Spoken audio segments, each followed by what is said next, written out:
Towe jayi jlek uwe nu tonton. Wenye serpo Jesu lengam tonton. We uvi bubu toloto dido. Mende mando enami pokbede. La ufulo, la ukulo. To wendak be pligoton lo lakbe.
pour pouvoir mettre de l'ordre là où il y a le chaos et le désordre, afin de pouvoir apporter la joie là où il y a la tristesse, afin qu'il y ait le réconfort là où il y a la faiblesse, pour que les challenges qui s'étendent au devant des enfants ils puissent les réussir brillamment. C'est excellent de pouvoir adorer Dieu dans la perfection. Dans la perfection, c'est ce que nous dit le cantique. Adorer Dieu dans la perfection, c'est quelque chose d'adorable. Et lorsque nous n'avons pas encore atteint ce niveau, nous nous laissons distraire par les manifestations de la chair.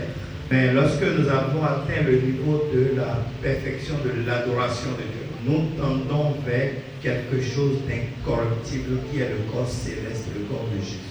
Paul a dit, dans un stade, beaucoup de coureurs courent pour avoir la couronne. Mais il s'agit d'une couronne corruptible qui peut se détruire. Notre corps que nous portons et qui est le temple du Saint-Esprit, c'est pareil à cette couronne. Il cherche sa gloire.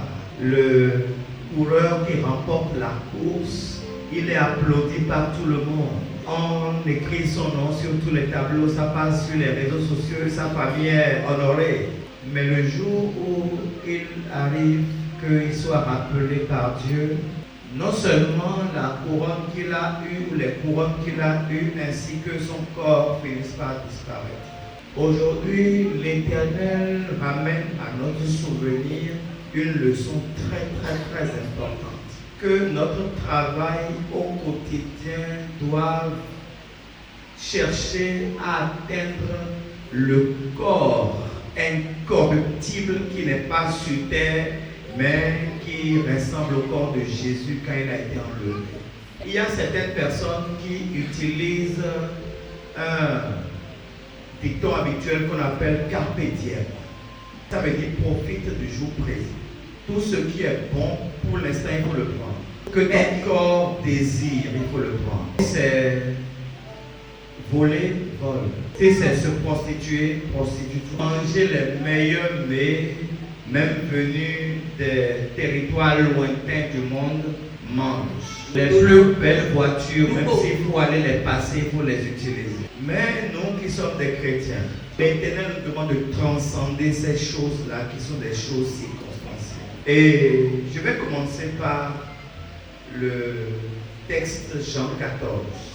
Jésus a parlé à ses disciples au moment où l'heure d'accomplir son ministère christique est en train de s'approcher. Il dit, mais que votre cœur ne se trouble point. Croyez en Dieu et croyez aussi en moi. Je vais partir dans quelques instants. Je vais vous laisser. Vous allez avoir l'impression d'être orphelin. Vous ne me verrez plus. Du moins, vous ne me verrez plus tel que vous avez l'habitude de me voir parmi vous. Mais là où je vais, c'est nécessaire que j'y aille. Parce que si je vais là-bas, c'est pour un but.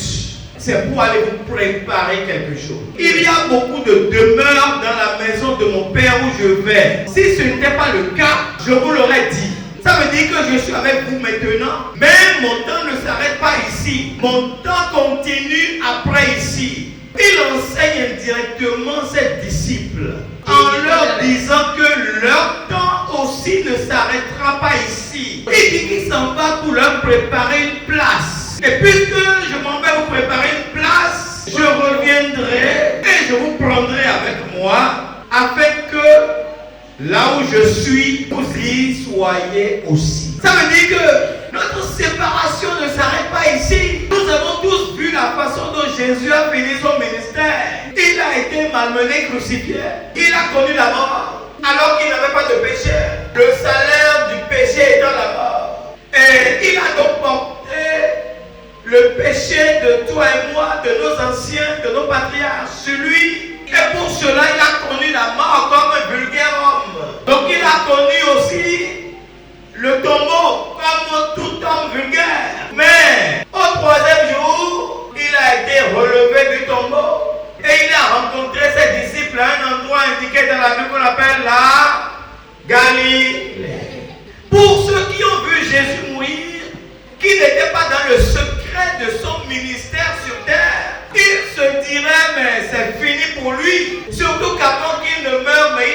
malmené de toutes parts. Et le troupeau était en divagation sur la montagne.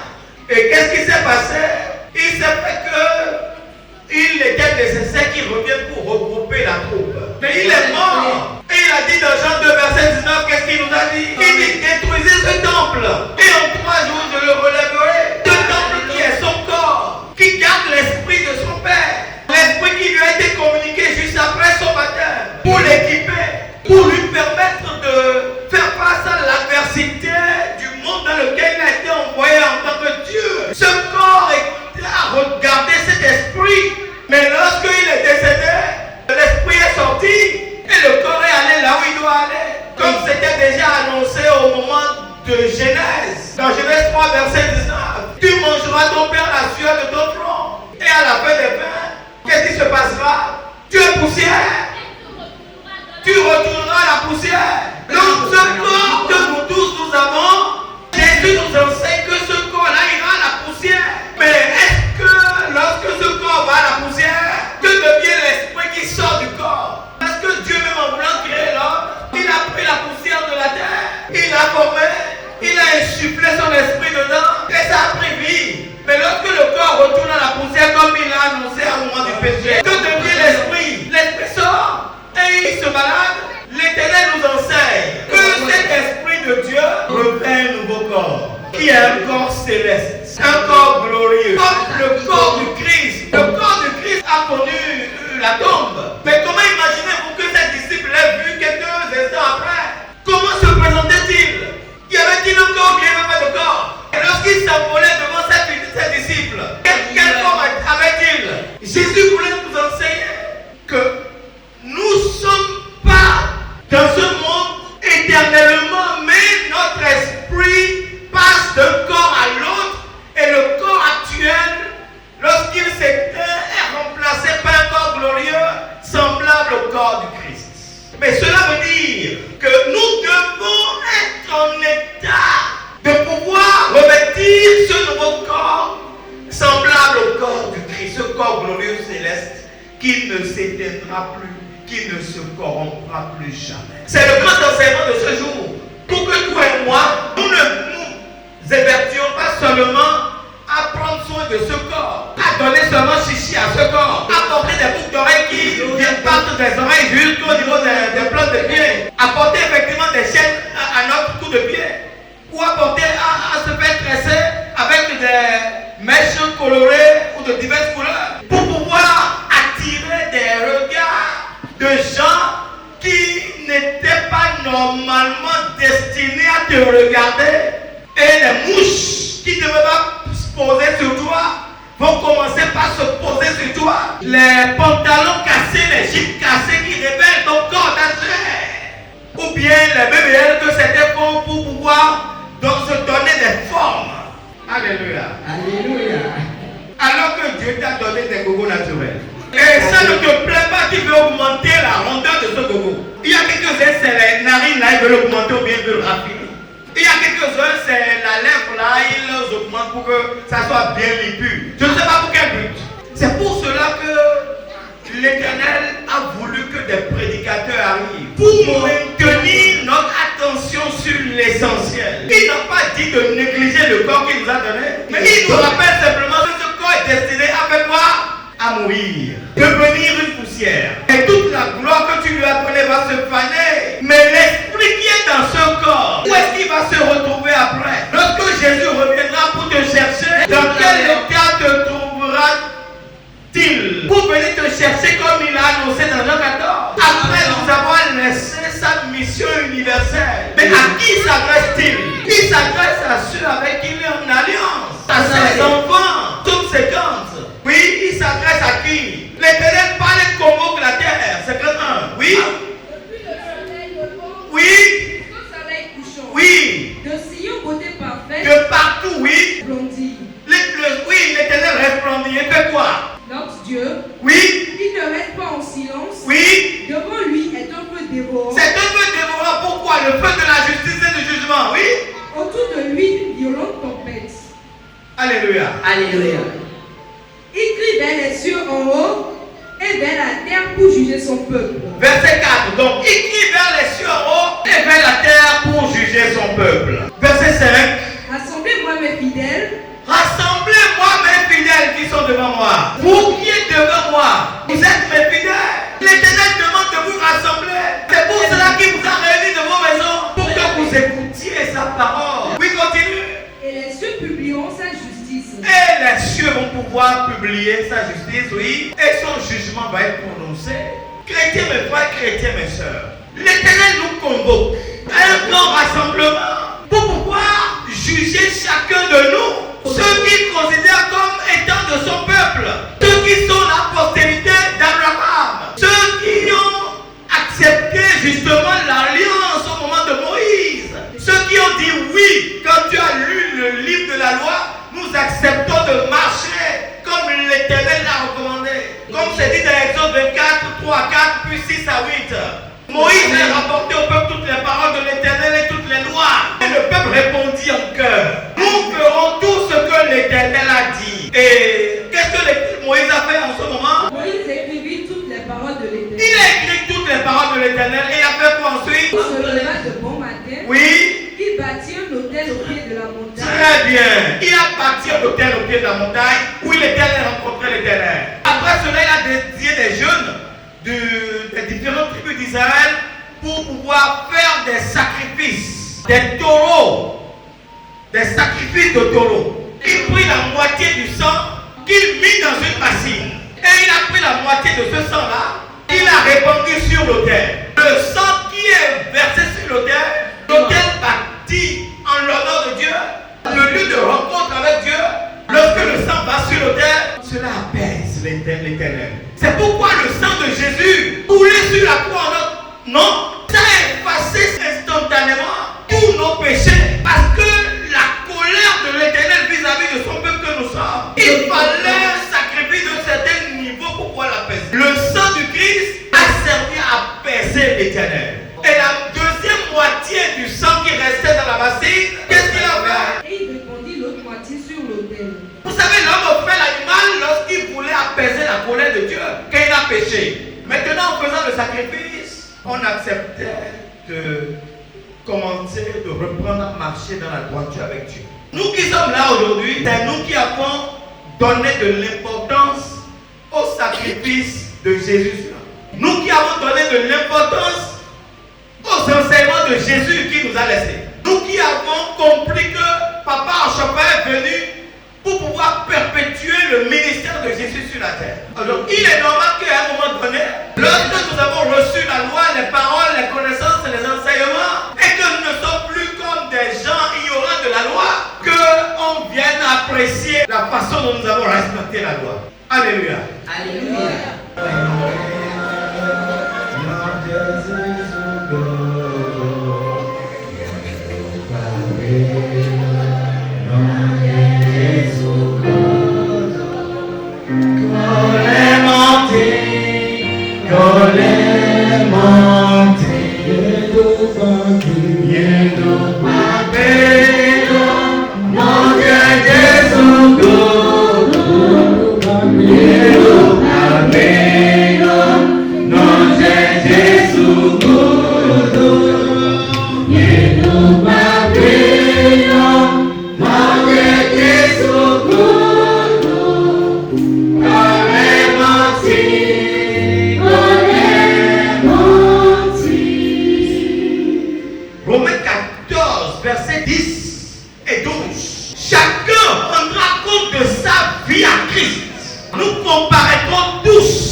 Afin d'affermir vos cœurs. Affermir vos cœurs. Oui. Pour qu'ils soient irréprochable dans la sainteté. Afin que vous soyez irréprochables dans la sainteté. Oui. Devant Dieu notre Père. Oui. Lors de l'avènement de notre Seigneur Jésus-Christ. Lorsque Jésus va revenir. Avec tous ses saints. Avec tous ses saints. Lorsqu'il va revenir avec tous ses saints. C'est ce qu'on peut imaginer que notre vie s'arrête ici. Nous devons changer de corps et prendre la splendeur du corps de Jésus-Christ, ce corps incorruptible. Je suis un pèlerin sur terre. Ma maison n'est pas ici-bas. Je suis en route vers mon Père. Au ciel qui m'accueillera. Encore. Je suis un pèlerin sur terre. Ma maison n'est pas ici-bas. Je suis en route vers mon Père. Au ciel qui m'accueillera. Une troisième fois. Je suis un pèlerin sur terre. Ma maison n'est pas ici-bas. Je suis en route vers mon Père. Au ciel qui m'accueillera.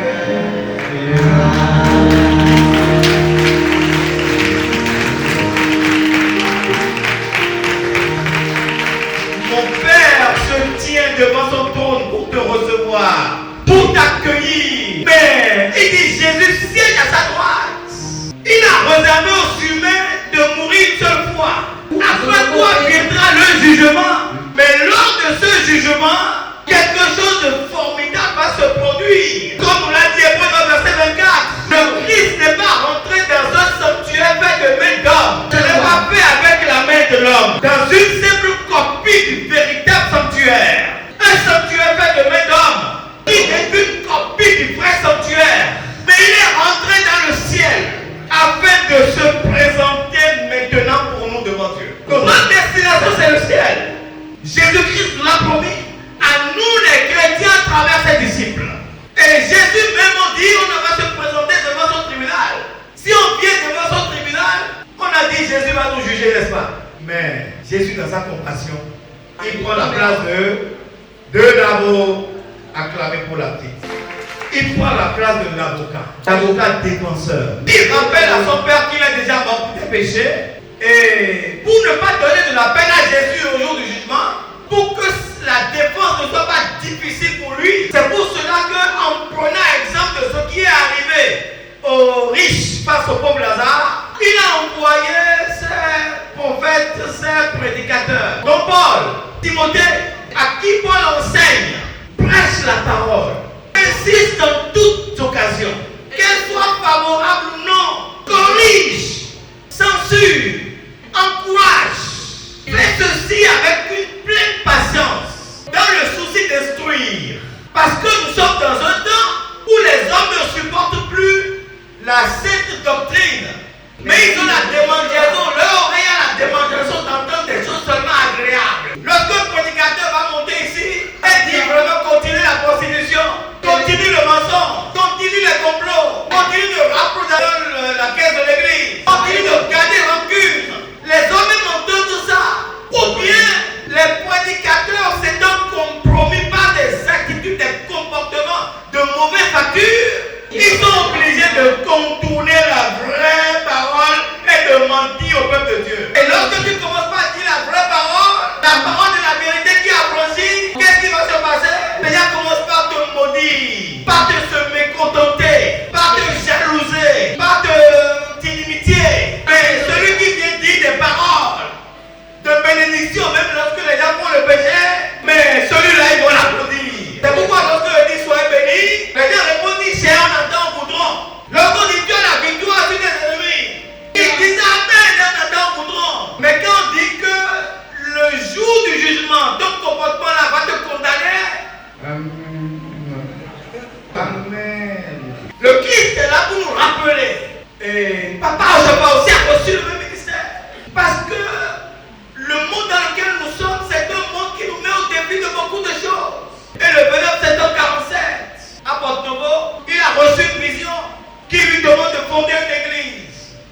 les membres ne vont adorer que Dieu, Dieu seul. Et c'est écrit dans l'article 24 de la lumière sur le christianisme céleste. Il était en pleine prière avec un certain nombre de ses frères et sœurs. Les héros, nous étaient en prière. Alors on dit comme oui, ils étaient en train de prier.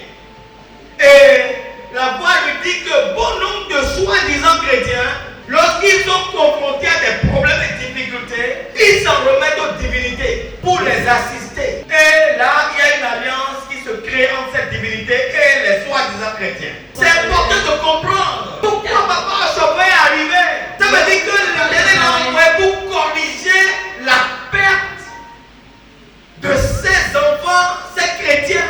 Et il leur a dit, quand ils font alliance avec les divinités, ils sont marqués du sceau de Satan. Si bien que quand ils meurent au tribunal de Christ, ils échouent. Parce que c'est tellement lourd que même Jésus n'a pas les arguments pour convaincre son père de les laisser passer. Et ce qui s'est passé avec le riche face à Lazare, dans Luc 16, à partir du verset 19 jusqu'à verset 29-30, oui. Dans le séjour des morts, oui. Il leva les yeux. Il leva les yeux. Et tandis qu'il était en proie au tourment, Il était en proie au tourment, aux souffrances. il vit de loin Abraham. Il a vu Abraham qui était loin de l'autre côté, hors de la porte de sa portée, très loin. Oui. Et Lazare dans son sein. Et Lazare était à côté d'Abraham, dans le sein d'Abraham. Comme papa Chopin dans le sein d'Abraham. Oui. Il s'écria, Il a crié, oui. Père Abraham, Père Abraham, pitié de moi, aie pitié de moi. et envoie-moi Lazare. Envoie Lazare, qui a souffert dans le monde, qui a été pauvre dans le monde, qui a demandé assistance dans le monde, qui était prêt à manger la nourriture des chiens dans le monde, qui n'a pas voulu aller voler, aller comploter, aller peut-être se prostituer, mais a accepté sa condition, a souffert sa condition et allait demander de l'aide à ceux qui étaient censés pouvoir le lui accorder. Et quand ils sont tous morts, parce que la fin n'est pas, maintenant je vous l'ai déjà dit, comment sera l'après? Ce que tu as construit ici sur terre, ce que tu as fait de ta chair, tu l'as rempli de nourriture qui gavait ton estomac et ton pancréas. Tu as amassé l'argent, tu as gardé dans les choses là qui, dans les endroits où la terre et la rouille pouvaient même les détruire. Tu faisais l'orgueilleux. Personne ne peut s'approcher de toi. Ce n'est que toi. Lorsqu'on tu parles, la plus personne ne peut répondre. C'est toi qui fais tes coups coq en jambe à tous ceux qui t'entourent. Au moment où on va se retrouver là-bas, celui que tu as taquiné, celui-là à qui tu as fait coq en jambe, celui que tu as refusé d'assister alors qu'il est vraiment indigent et reconnu indigent, c'est lui que tu appelles pour te venir au secours. Vous voyez comment est-ce que le monde est un peu. Les choses ne sont pas comme nous le voyons. C'est pourquoi ceux qui ont fait l'enseignement d'un certain niveau, on a dit le temps et l'argent, on ne les retrouve pas au ciel. Parce que le riche s'est retrouvé là-bas sans son argent, c'est bien. Mais ça trace le chemin vers le ciel. Et c'est dans cela que Jésus a enseigné le jeune riche. Prends tous tes biens, donne-les aux pauvres, puis viens sur moi. Et il dit, mais jamais je ne vais pas faire ça. J'ai souffert pour avoir mon argent. Je veux garder mon argent. Ah, moi, c'est l'argent là qui me confère un nom.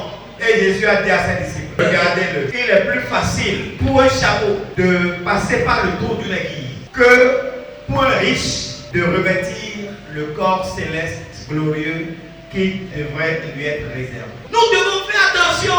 C'est pour cela que papa Chopin est venu avec le message d'enseigner comme la grande mission qui a été confiée aux disciples.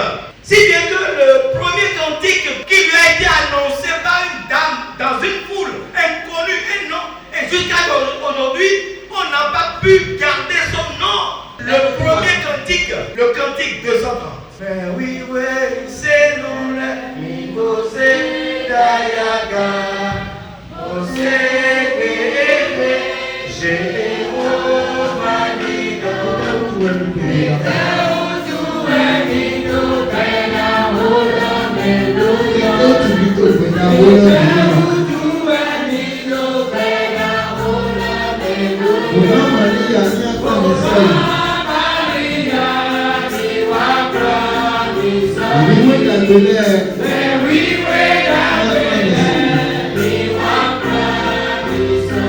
Donc bien chers frères, sœurs croyants, levez haut la tête, prêtez oreille à ce que dit Jéhovah. Savez-vous pourquoi vous êtes dans cette grande église? Savez-vous pourquoi vous êtes dans cette conduire. Et qu'ensemble tous les saints puissent nous y conduire. Afin d'aller là où l'Église a reçu la mission de nous amener. Ce que l'Éternel a confié à Papa Assopa, c'est de pouvoir évangéliser pour que le corps que nous avons, qui est un corps d'imperfection, de désir, comme c'est dit dans 2 Corinthiens 5, verset 2-4, qui comporte beaucoup d'imperfections, la faim, la chaleur, le froid, les douleurs, la destruction, les souffrances de l'enfantement. Et cela donne à désirer à sortir un jour de ce corps. Parce que vous allez vous rendre compte qu'au fur et à mesure qu'on grandit, on vieillit, même si dans la jeunesse, nous pétillons, nous sommes en excellente forme. Ceux qui jouaient bien avant, qui faisaient les dribbles les plus excellents, ceux qui chantaient, les gens se levaient, applaudissaient, ceux qui pouvaient parcourir des kilomètres ou bien prendre les vols de façon successive pour aller peut-être assister des gens à travers le monde. De petites maladies commencent à apparaître. Un sciatique par ici, la hanche par ici, le cœur qui commence à faire mal, la difficulté de marcher parfois, des maux de tête que tu ne comprends pas, des fatigues que tu ne peux même pas comprendre. Si bien que parfois avec notre bouche nous disons, mais quel est ce corps que l'Éternel nous a donné? Change-nous de corps. Donc nous sommes aussi en quête d'un corps qui soit plus parfait. Mais détruis le temple de Jésus et en 3 jours il va le construire et nous enseigner indirectement que nous devons accepter que le corps que nous avons, avec son imperfection, doit se mortaliser, mais pour revêtir un corps que Jésus même nous a montré, ce corps formidable, glorieux, céleste, que rien ne peut encore détruire. Et c'est pourquoi Romains 8, verset 22 à 23 nous dit: or, nous savons que jusqu'à maintenant, la création tout entière soupire et souffre des douleurs de l'accouchement. Un nouveau corps, c'est pour que nous prenions exemple sur lui. Qu'est-ce qu'il a fait pour mériter ce nouveau corps? Il a servi le Père jusqu'au dernier souffle. Donc notre vie terrestre est une introduction à l'éternité. Papa Assopa vit dans l'éternité. C'est pour ça que partout nous passons, on entend son nom. Ton nom ne peut jamais s'effacer. Mais si toi et moi, nos noms vont s'effacer, dans quel état est-ce qu'on va nous trouver? Prenez quelqu'un qui rêve de moi, enfin d'un décédé, exemple. Quelqu'un qui rêve d'une personne qui ne vit plus. Tu le vois comment? Tu le vois dans un corps. Le corps qu'il avait avant déjà sous terre. Peut-être qu'il est dans l'éternité aussi comme Papa Assopa et Jésus. Mais il y a des gens qui rêvent, qui voient qu'ils sont en train de partir. Moi qui suis, ça m'est arrivé, où j'ai bu un médicament, je me suis endormi, je ne pouvais plus me réveiller. C'était un médicament contre la toux, une variante de Toplexil. C'était tellement doux que j'ai vidé la bouteille. Et quand j'ai bu, mon corps est fatigué, je ne pouvais plus bouger. Et j'ai vu que j'étais sorti de mon corps. J'étais à l'intérieur de la chambre et je voyais mon corps. Mais je me sentais dans un autre corps. Et je voyais mon papa et mes soeurs venir me toucher et repartir. Il disait, lui, là, il ne peut pas se lever, il est un paresseux. Qu'est-ce qu'il a fait? Il est fatigué comme ça. Il le bouge, mais il ne peut même pas se réveiller. Sans savoir que je n'étais plus dedans. Mais moi, j'étais déjà dans un autre corps. Comme c'est tous ceux qui rêvent et qui se voient dans une assemblée de chrétiens qui sont en train de lire la parole de Dieu. Et quand ils lisent jusqu'à un certain niveau, quelqu'un leur dit, ta place n'est pas ici. Tu viens d'écouter la parole de Dieu, c'est suffisant en retour. Si tu restes ici, qui va s'occuper des enfants là? Et quand nous, on se voit dans un corps. Mais ce corps dans lequel nous sommes, là-bas, c'est un corps qui ne se corrompt plus jamais.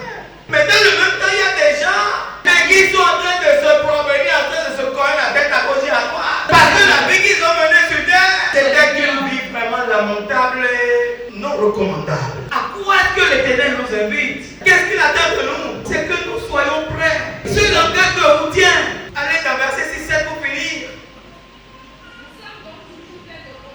Oui. Et nous savons qu'en demeurant dans ce corps, Quand nous sommes dans ce corps ici, demeurons loin du Seigneur. nous sommes loin du Seigneur.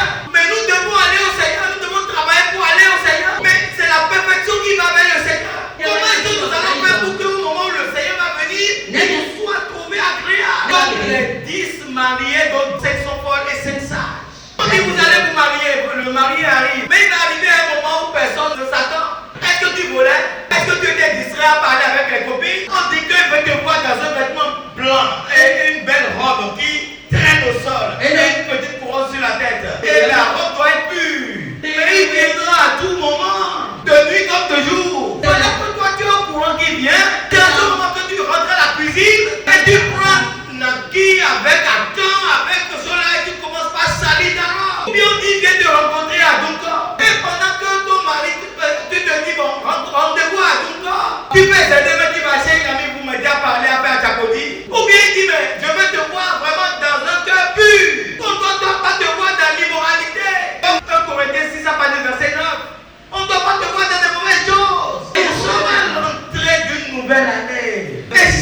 qui passe nous amène petit à petit vers la rencontre de notre Seigneur. Les choses que nous savons qui étaient mauvaises en nous, nous devons commencer à les travailler, les changer. Et nous devons nous aider à les changer. Oui. Ne savez-vous Pas que les injustes n'hériteront point du royaume de Ne savez-vous pas que ceux qui sont injustes ne vont pas voir le Seigneur? Ne vous y trompez pas. ni les impudiques, Ni les impudiques. ni les idolâtres, Les impudiques. Ceux qui font aider, mais ça qu'on le sache. Pendant que papa n'est pas là, et aller travailler pour amener ce que nous allons manger, toi tu as déjà reçu un copain dans le lit de papa. Ou bien tu es avec papa, et pendant que papa regarde la télé, tu as déjà fait couler, tu es sorti là, et tu es allé rencontrer quelqu'un à côté. Et tu es là, papa vient, et tu dis à papa que c'est ton cousin. Alors que celui dont il s'agit, c'est un Nigérien. Et toi tu es d'Agobé, ta maman est de Gléoui. Et tu dis que le Nigérien c'est ton cousin. Les impudiques, non. Oui. ni les idolâtres, Les motios, c'est toi. On dit une église où on n'adorera que Dieu. Ceux qui mettent des pipes en poche ne sont pas dans l'alliance de papa au chauffage. Jamais. Ils ne sont même pas dans l'alliance de Jésus-Christ. On dit tu ne verras jamais Jésus. Tu perds ton temps, il vaut mieux aller là-bas. Et tu seras comme le riche là qui va demander à Lazare ou bien qui va demander à un fidèle que tu vas retrouver là-bas de t'envoyer de l'eau pour que tu puisses étancher ta soif. Laissez les choses que vous utilisez pour aider Jésus. Laissez ça. Alléluia, oui. ni les adultères, Ni les adultères. Laissez l'adultère. La prostitution, abandonnez ça. Ceux qui ont leurs femmes et s'occupent des femmes d'autrui, les copines. Ou celles qui n'ont pas satisfaction avec leur mari et pensent qu'il y a un chic ou un choc quelque part. Allez vers des coachs concubines, vous apprendre comment on garde les femmes, on garde les maris. Et ils vont vous apprendre. Ne sois pas pressé d'abandonner ton mari en faisant des ouloulous sous lui, puis abandonner ta femme en faisant des ouloulous. Oui. ni les efféminés, Les efféminés, ceux qui ont les hommes qui s'affinent comme les femmes. J'étais en Belgique un jour avec la famille et on est descendu quelque part pour une visite. Et on a vu des gens qui sont venus garer à côté de nous. Et c'était des hommes qui avaient une bonne taille et tout ça. Et celui qui nous accompagnait, il dit, je vais te dire quelque chose, je vais te dire quelque chose. Tu sais comment on les reconnaît? J'ai dit non. Il dit, regarde son oreille. Et regarde son nez. Il s'est habillé comme un homme. Ou bien, mais c'est une femme. C'est une femme. Engageons la conversation, on va voir. Quand on a engagé la parole, on a dit bonjour. La voix là, c'est la bonne femme. Il y a des gens qui sont des hommes et qui s'habillent comme des femmes et se présentent comme des femmes et vont avoir des relations avec des gens du même genre que c'est une abomination. Fuyez ces choses. Et les blancs sont en train d'amener ça de notre pays. Fuyez ces choses. C'est la malédiction. Aucun de ceux-là ne verra le corps de Jésus. Jamais. Nous ne sommes pas dans le temps de la modernité où on peut se permettre ce qu'on veut. Toi qui es dans l'alliance avec Jésus, qui a préparé la tête du Seigneur, ces choses nous sont interdites afin que nous soyons un modèle dans le monde où nous sommes. Et qu'en étant un modèle, ceux qui se perdent puissent avoir la chance de faire quoi? De revenir. Et pour finir, Apocalypse 22 à partir du verset 12. Oui? Je viens bientôt pour... Et ma restitution est avec moi. Donc j'apporte avec moi ma récompense pour toi. Chacun conformément à son œuvre. Je traiterai chacun conformément à son œuvre. Je suis l'alpha et l'oméga. Donc heureux. Donc, heureux ceux qui lavent leur robe, Oui. afin d'avoir droit à l'arbre de vie, Pour manger à la vie éternelle. Pour avoir le corps de Jésus. Et pouvoir manger avec, rester dans la même royaume que Jésus. En communion avec Jésus. Être semblable à Jésus. Au moment où l'heure va sonner. Mais ça dépend de comment tu te traites ici. Mais pourquoi Paul a dit, je traite durement mon corps. Je le maintiens assujetti. Pour qu'à la fin, ayant prêché à plusieurs, moi-même je ne sois pas quoi? Disqualifié. Que l'Éternel nous assiste. Le salut individuel. Chacun se bat pour être agréable au Seigneur. Pour qu'au moment où tu appelles le Seigneur au secours, tu aies des arguments pour dire, j'ai besoin de toi, viens à mon secours, puisque je marche dans l'intégrité devant toi. Je vous le dis, j'ai la chair. Que l'Éternel